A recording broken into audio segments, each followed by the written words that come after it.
মামি, মামি।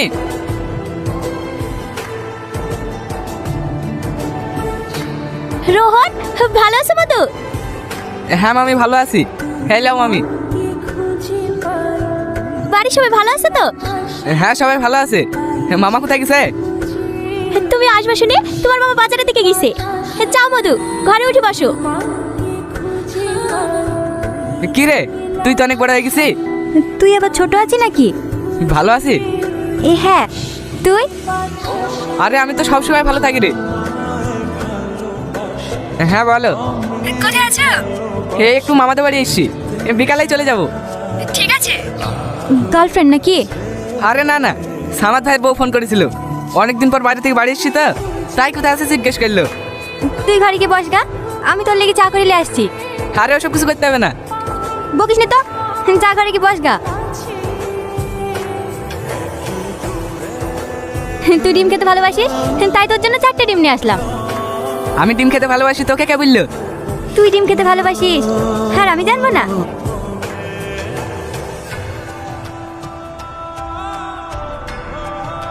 তোদের গ্রামটা আগের থেকে অনেক চেঞ্জ হয়ে গেছে। তোদের বাড়িতে বেড়াতে এসে যে মাঠে ফুটবল খেলতে যেতাম না, সেখানে দেখলাম অনেক বাড়ি ঘর হয়ে গেছে। সব কিছু চেঞ্জ হয়নি, কিছু কিছু জিনিস আগের মতোই আছে। মানে? ও কিছু না। রোহন, এখন কত থাকছো তো? না মামি, বিকালে চলে যাব। না না, তোমার এখন যাওয়া হবে না, কালকে সাথীকে দেখতে আসবে। আমাকে দেখতে আসবে? হ্যাঁ। দেখিস, বীর কথা শুনে মনে হয় লজ্জা পেয়েছে। তোমার মাকে ফোন করে বলে দাও কালকে যেন সকাল সকাল চলে আসে। ঠিক আছে মামি।